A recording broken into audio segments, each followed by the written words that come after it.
Hayırlı kеш efirde yanılıklar studiyada Meryem Mavzalova бүгінгі шығарылышта. Шигенерге ашықмай, кискен респиратор һәм Гонконг гриппы белән авыручылар саны арта. Акча санаганны ярата, авыл башлыклары башкарылган эшләр буенча хисап тота. Иҗат итү өчен мөмкинлекләр күп. Балалар сәнгать мәктәбенең рәсем сәнгате бүлеге иҗади эшләре белән уртаклаша. Хәзерләргә һәм башка вакыйгалар хакында тулырак. Татарстанда шул исәптән районда да кискен вируслы авырулар һәм грипп белән авыручылар саны арту күзәтелә. Гаиләләре белән чирләп ятучылар да күп. Гонконг гриппы диагнозы куелучылар да аз түгел. Авыру югары температура белән башлана һәм ютәл барлыкка килә. Өлкәннәр генә түгел, балалар арасында да авыручылар саны байтак. Коллегаларыбыз район үзәк хастаханәсендәге вазгыять белән танышып кайтты. Соңгы вакытта Гонконг гриппы дип аталучы атиба вирусының киң таралуы мәгълүм. Әлеге исемле диагнозның өлкәннәргә генә түгел, балаларга да куелуы билгеле. В 2025 году количество пациентов, обратившихся за помощью в связи с вирусными инфекциями, было 2064 человека. Мы проводим экспресс-диагностику, тестирование. Вирус гриппа от больных не выделялся. За эти 15 дней обратились за помощью 359 пациентов. Выявили грипп А у 3 человек, у взрослых. Грипп салкын тиюгенә түгел, шуңа күрә дә катлаулы булмаган грипп билгеләрендә игътибарсыз калдырырга ярамый. Авыруны йоктыруның беренче билгеләре барлыкка килер алдыннан ук инде кеше үзен хәлсез итеп туя башларга мөмкин, диләр табиблар. Беренче признак кеше физик хәрәкәт иткәндә постельный режимда булырга тиеш, 3 көн ятып торырга. Но инде күп җирдә әйтелә инде ши яшелчә ашарга, постельный режим, аскорбиновая кислота. Һәм без язабыз стандарт нигезендә ясалган дарулар бирәбез. Грипп белән авыручыларга витаминнар белән баетылган тулы кыйммәтле ризык белән тукланырга, күп итеп сыйыклык эшәргә киңәш ителә. Һәм һәр кеше авыру башлану белән табибка мөрәҗәгать итәргә бурычлы. Грипп авыруы әле чигенергә җыенмый. Шуңа күрә дә үзегезне һәм якыннарыгызны саклагыз. Кеше күп йөри торган урыннарда, хастахана һәм поликлиникада булганда саклану маскасы кию дә хәерле булыр. Фәридә Гантинова, Динар Нуртдинов, Мөслим телевидениесе. Авыл җирлекләрендә халык җыеннары башланып китте. Җирлек башлыклары 2025 елда башкарылган эшләр буенча хисап тота. Быелга бурычлар белән таныштыра. Беренче җыен Рус-Шуган авыл җирлегендә узды. Рус-Шуган авыл җирлегендә җыеннар һәрвакыт тулы зал белән үтә. Быелгысы да искәрмә булмады. Халыкның бердәмлеге шундый чараларда аеруча ачык күренә. Самое первое собрание начинается с нас, Шуганского сельского поселения. Я надеюсь, что этот год будет таким же успешным, как все остальные предыдущие года. В нашем поселении каждый год выполняется очень много работ. Также в прошлом году по программе ремонта дорог отремонтированы у нас 2 улицы. Җирлектә барлыгы 492 кеше гомер итә. Шәхси ярдәмче хуҗалыкларда халык терлекчелек, кошчылык, яшелчә һәм җиләк җимеш үстерү, умартачылык белән шөгыльләнә. Җирлектә 3 фермер хуҗалыгы эшли. Шулай ук 27 үз мәшгуль исәпләнә. Итоги 2025 года у нас очень успешные. Все, что мы запланировали в прошлом году, мы всего добились. Работая совместно, можно приобрести хороший успех. Надеюсь, что 2026 год будет таким же успешным, если мы будем работать так же сплоченно. Быел үзара салым хисабына төзекләндерү эшләрен дәвам итәргә, урамутларын ремонтларга, газон чабучы трактор алырга, авыл ишендәге юлларны ремонтларга планлаштыралар. У нас сделан уже проект Шуганка.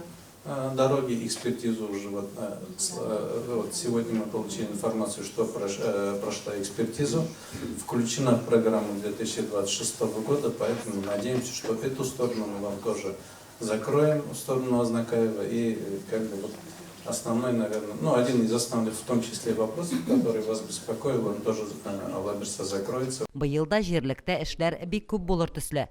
Җирлектә яшәү, эшләү һәм ял итү авыл халкының тормыш дәрәҗәсен күтәрү өчен уңайлы шартлар тудыруда һәркем үзеннән өлеш кертергә тырыша. 2025 год прошел для нашего поселения очень успешным. Очень было проведено много работ, сплоченных мероприятий вместе со школой, сельским поселением.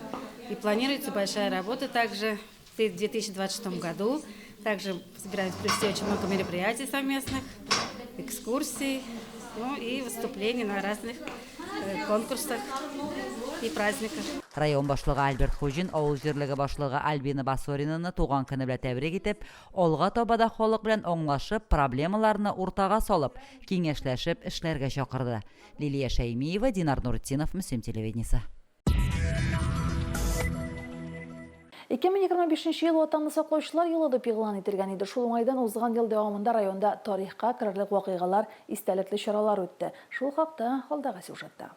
Узган ел Бөек Ватан сугышында җиңүнең 80 еллыгын билгеләп үттек. Районда Бөек Ватан сугышы ветераннары инде калмады. Тыл ветераннарының сафлары да сирәгәя бара. Җиңү көнендә Бөек Ватан сугышы геройлары белән бергә локаль сугышларда, хәрби хәрәкәтләрдә, махсус хәрби операциядә катнашучылар да хөрмәтләнә.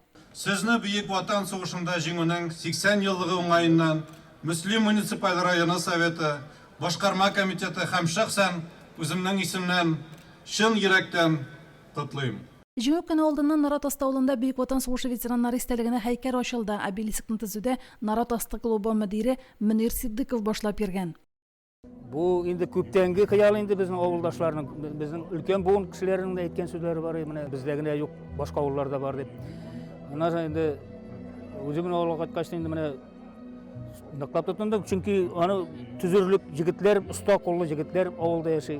Бөтен халык тырышты, менә шушы хәйкәл Бәйрәм чорында Дусай авылында да Бөек Ватан сугышында катнашучыларның исемнәрен мәңгеләштерү максатында стела сафка басты. Ул авыл халкыннан җыелган акчага ясалган. Эшне Дусай клубы мөдире Миләүшә Шакирова башлап йөргән.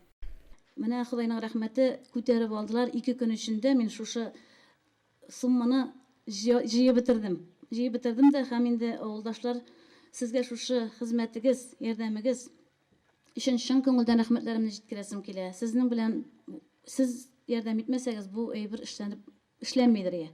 Җиңү бәйрәме чорында махсус хәрби операциядә катнашучылар хөрмәтенә дә стелла ачылды. Ул сугышчан һәм хезмәт даны мемориаль комплексында төзелде. Мөслим туган як музеенда махсус хәрби операциядә катнашучыларга багышланган экспозиция залы ачылды. Зур булмаган залда хәрбиләр турында мәгълүмат, экспонатлар тупланган.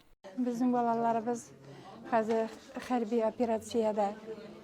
Олар бөтенесе дә исән сау кайтсыннар.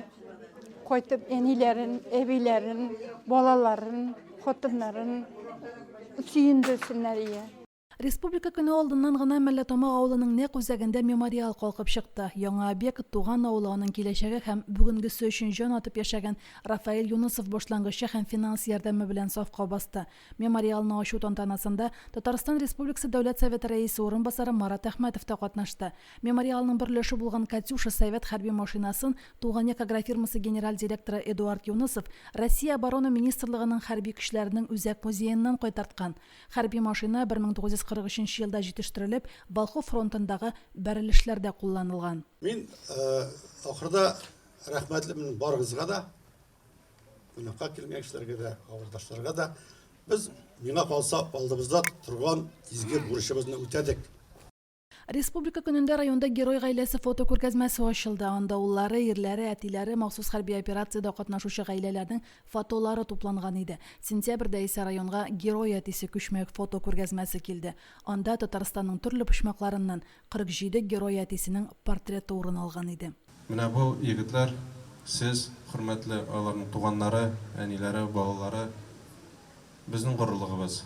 Бу чара күбрәк ул бәлки тәрбияви чарадыр. Беренчедән, икенчедән, шул егетләребезгә инде карап, күреп аларны ул үзенә күрә бер дуга булып торыр. Менә тизрәк илә тыныч булып, яшьләргә шушыларны күрергә язмасын ие. Мин үзем ата-анага да авыр, дөньяга да авыр. Анда барган малайлар, яшьләр кайтыра язсын ие. Мин үземнең улымны да һаман кайтыра әле дип көтәм. Үлгәнне ышанып бетәсем килмәй. Мөслимдә афганчылар яшәгән йортларга әлмә такта кую традициясе инде күптәннән бар. Хәзер алар үрнәгәндә Чечнядагы хәрби хәрәкәтләрдә катнашучыларның өйләренә дә элмә такталар куела. Махсус хәрби операциядә һәлак булган егетләр истәлегенә дә элмә такталар урнаштырыла, хәтер почмаклары ачыла. Римма Авзалова, Динар Нуртдинов, Мөслим телевидениесе. Театр яктылыкка нурга илтә. Мәгариф бүлегенең яңа проекты шулай дип атала. Исеменнән үк күренгәнчә, ул театр коллективларын шуның нигезендә туган телне үстерүне максат итеп куя. Проект кысаларында мәктәп театр коллективлары сәхнә тотты. Яшь театр сөючеләр түгәрәген җитәкләүче Ләйсән Фәхретдинованың кечкенә артистлары тамашачыларны таң калдырды. Спектакльнең сценарий буенча сорык бәрәне юлында очраган һәр җанварны үзенең зирәклеге белән җиңәргә тиеш иде. Ләбиб Леронның Оңгыра сорык юләре әкият пьесасын көлмичә, елмаймыйча карап булмыйдыр. Ләйсән Әхмәтгаяновна спектакльләрнең сценарийларында күп очракта үзе яза. Сәләтле балаларны да таба. Заказга декорациялар, сәхнә өчен кирәкле атрибутларны да эшләтә. Ел сайын инде безнең Мөслимдә муниципаль конкурс бар, театр яктылыкка илтә дигән. Без инде укучылар белән бик теләп катнашабыз, чөнки гимназиядә безнең театр түгәрәге эшләп килә. Ел сайын матур түгәрәккә йөргән балалар белән театрларны сәхнәләштереп, шушындай конкурсларда катнашабыз. Балалар бик ярата, теләп йөриләр. Мин театрларда уйнарга яратам, киләчәктә артист буласым килә. Миңа Новошин Мөслим театрысы. Без анда яратып йөрибез. Сүзләрне чётко итеп әйтәбез. Мин бәләкәй театрларны карарга яратам, мин үзем сарык булдым. Мөслим лицейында эшләп килүче күңелле сәхнә театр түгәрәге берничә ел рәттән үзенчәлекле тамашалары белән сакландыра. Гүзәл Вагизова белән Ләйсән Сафина җитәкләгән түгәрәк бу көнне Нәби Дәүлинең дуслык әсәрен сәхнәгә куйды. Укучыларны шушы театр сәнгатенә җәлеп итү өчен кызыклы форматта түгәрәк оештырып җибәрдек. Без инде 7нче сыйныф укучыларына тукталдык. Укучылар безнең бик активлар, тырышлар. Алар сәнгатькә гашыйклар, күзләрендә һәрвакыт очкыннар уйнап тора. Һәм инде әдәбияткә, сәнгатькә, гомумән татар теленә булган мөхәббәтләре менә шушы театрлар, спектакльләр аша алар күрсәтергә тырышалар. Конкурста җиңү яулаган театр коллективлары чыгышлары Сәйяр республика конкурсына юлланачак. Шөкер, район мәктәпләренең һәр кайсында диярлек балалар театр коллективлары эшләп килә. Аларның төп максаты балаларга шатлык өләшү, яхшы тәрбия бирү. Лилия Шәймиева, Динар Нуретдинов, Мөслим телевидениесе. Ижад белән илһам үзара бәйләнгән, алар бер-берсеннән башка яши алмый. Ижад тормыш сыйфатын күтәрү өчен бер инструмент булып тора. Ул стрессны җиңәргә, креатив фикер йөртү сәләтен үстерергә ярдәм итә. Шуларны истә тотып, 17нче гыйнварда бөтен дөньяда ижад һәм илһам көне билгеләп үтелә. Хәбәрчеләребез үзләре генә түгел, балаларны да ижад белән рухландыручы укытучылары булган Мөслим сәнгать мәктәбендә булып кайтты. Ыгы-зыгылы тормышта ижад үзеңнең эчке резервларыңны эшкә җигүнең бер ысулына әверелеп бара. Сәнгатькә юл күрсәтүче мәктәп укытучылары бу эштә остаз, әйтеп баручы ролен үти. Мөслим балалар сәнгать мәктәбендә балаларны ижадка рухландыра белүче мөгаллимнәр белем бирә. Барлык бүлекләрдә дә менә шушы балаларыбызның инде сәләтләрен ачуга игътибар бирәбез. 40 елдан артык балаларыбызга шушы матурлыкны, табигатьнең матурлыгын күрү, үзебезнең туган ягыбызга карата мәхәббәт уяту, кул эшләренә өйрәтү кебек әйберләргә инде ясату бурычы тора. Сәнгать һәм ижад аша тел белән әйтеп бирә алмаган хисләрне, уйларны, кичерешләрне белдерергә була. Рәсем сәнгате бүлегенә килгән балаларның сәләтләре төрле яклап ачыла. Рәсем ясый белгәннәр кул эшләре белән шөгыльләнә, җырлый, уен коралларында да уйный башларга мөмкин. Архитектор буласы килә, КГСУ университетына 11дән соң барага. Уйлыйм. Мин монда 1нче класстан 5нче класска кайтып йөргәнем, бетергәнем. Я хожу в эту музыкальную школу уже 5-й год, и в этом учебном году я начал еще ходить на вокал-ансамбль. Мне очень здесь нравится, мой учитель Гульназа Расимовна. Ижад һәм илһам һөнәр сайлауда җитди карар кабул иткән укучыларны да бирегә кабат алып килә. Даян белән Фәридә үзләренең киләчәк тормышларын рәсем сәнгате бүлегендә алынган күнекмәләр белән бәйле һөнәргә багышларга булганнар. Рәсемгә 2нче ел йөрим. Монда яңа һөнәрләр өйрәндем. Ализа Пуфи белән бәйләргә һәм каләм чигергә. Мин бәләкәй чактан ясарга яратайм. Ясыйдым һәм 9нчы класста монда укырга кирдем инде. Быел уже 11-не бетерәм һәм КГСУның университетына архитектура бүлегенә керергә җыенам. Һәм мондагы белем кергәндә кирәк була инде ул. Мин күбрәк графика яратам һәм әүләргә яратам. Ижадның үзен һәм аңа өйрәтүне һөнәр итеп сайлаган укучылар сәнгать мәктәбендә гамәли күнекмәләр дә ала. Камила Дементьева үзе белем алган мәктәпкә тәҗрибә тупларга кайткан. Мен Алабуга мәдәният һәм сәнгать күлиятендә 3нче курста дизайнер укытучы булып укыйм. Мөслимгә бу сәнгать мәктәбендә мин начальник классларда укыган идем. Хәзер менә монда практика үтәргә 2 атнага кайттым. Балалар бик шәп, тырыш, яраталар мине. Күпчелек кеше иҗатны рәссамнар, музыкантлар һәм язучылар эше дип саный. Чынлап торып карасаң, һәркем иҗат итә ала, сәләтсез кешеләр юк. Ә иҗат итү өчен мөмкинлекләр күп. Хәзерге чорда бигрәк тә илһам канатлары гына нык булсын. Гөлназ Җәлилова, Динар Нуртдинов, Мөслим телевидениесе. Районыбызда яшәү рәвешләре бер-берсенә мөнәсәбәтләре белән үрнәк гаиләләр күп. Матур гаиләләрнең тормышы сокланырлык үткән юллары белән таныштыруны дәвам итәбез. Бүген сүзебез Яңавылсы авылында гомер итүче Гөлсинә һәм Олег Пескуновлар гаиләсе турында булыр. Катнаш гаиләләрнең үзара дус булып, ике милләтнең дә гореф-гадәтләрен танып һәм үтәп кабул итеп яшәүләре бик матур күренеш. Пескуновларда да шундый атмосфера хөкем сөрә. 1977 елда Мөслим районына юллама буенча эшкә килгән кыз булачак тормыш иптәшен сөеп туймас ярын да шушы җирлектә таба. 77 елны Бикмәс мәктәбенә укытучы булып килдем. Яңавылсы авылын, аның халкын узакта ук белә идем, чөнки дус кызым шушы авылныкы. Узакта тормыйча тормышка чыктым шушы авылга 78 елның мартында. Һәм менә быел инде безнең өйләнешкәнгә 47 ел була. Без инде икебез ике диндә. Шулай булса да, диннең каршылыгы булмады инде безгә. Мин инде андый каршылыкны туймадым. Гөлсинә апа Усыкай буйлары фольклор ансамбле җырчысы да. Аның шыңлап торган тавышына тормыш иптәше бүген дә гашыйк. Усы буйкайларыма эй наратылык, Усыкай буйлары наратлыкка бадыян тараттык, наратлыкка бадыян тараттык. Гөлсинә апа белән Олег абый кыз мәктәптә укытканда очрашып йөри башлый. Кызга бәйләнеп торган бәйләнчек егеттән аерып алгач, егет кыз алдында алып батырга үрелә. Олег абый Гөлсинә апаны татарларга хас чисталыгы һәм пөхтәлеге эшкерсез елмаюы өчен үз иттем ди.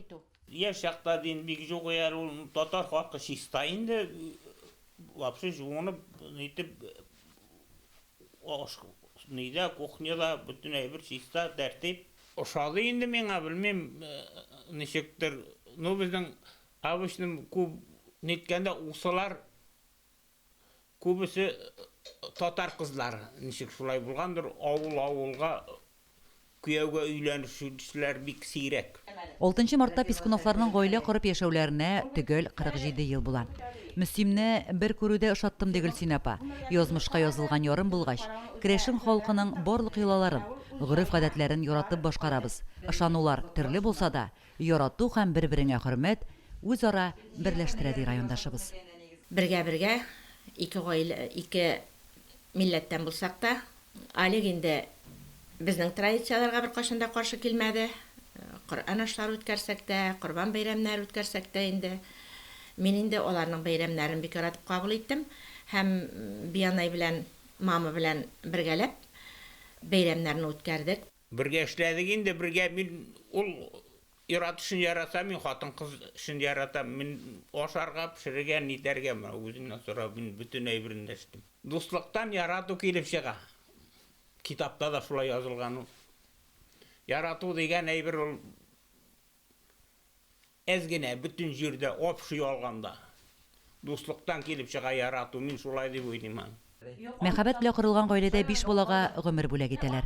Пескуновларның үз гаиләләренә генә хас матур йолалары бар. Бәлеш пешкәч, Хуҗабикә аны җырлап табынга чыгара. Бәлеш капкачын ачканчы ир белән хатын үбешергә дә тиеш икән. Безнең бәлешләрнең лә аюшларын үбешмичә тырыпла ашмыйлар.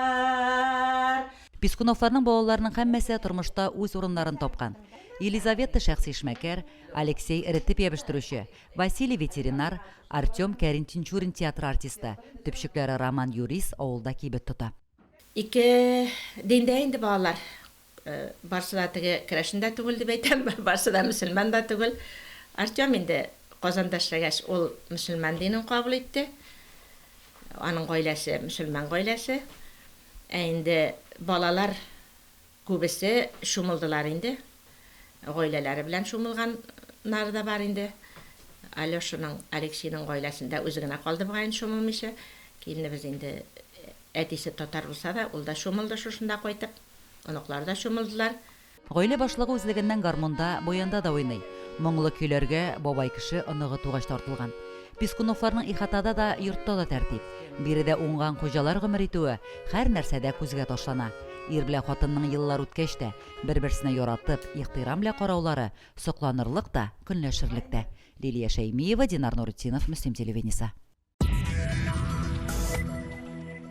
Михайловка ауылында яшәүче Светлана Акимова кул эшләре белән шөгыльләнергә ярата. Бу сәләт аңа әнисеннән күчкән. Әниле кызлы кышкы озын кичләрдә энәҗеп алып күңел җылысын урын җир өстлекләренә төшерә. Тулырак алдагы сюжетта. Мулина җипләре белән картиналар шигырьгә яратучы Светлана Викторовна озак еллар КАМАЗ заводында эшләгән. Лаеклы ялга чыккач, авылын сагынып әнисе янына кайткан. Кул эшләренә осталык әнисе һәм әбисеннән күчкәндер. Алар да дөньяларын онытып, шигә бәйли торган булганнар. Воспитывалась, в общем-то, в трудолюбивой семье. Естественно, что видела мама, нам все шила, сама тогда ничего не было. Усидчивость и все остальное, это, конечно, от мамы. Вышивать, видела картины, понравилось. Мама не вышивала, я не видела этого, но вот... Я очень много вышивала.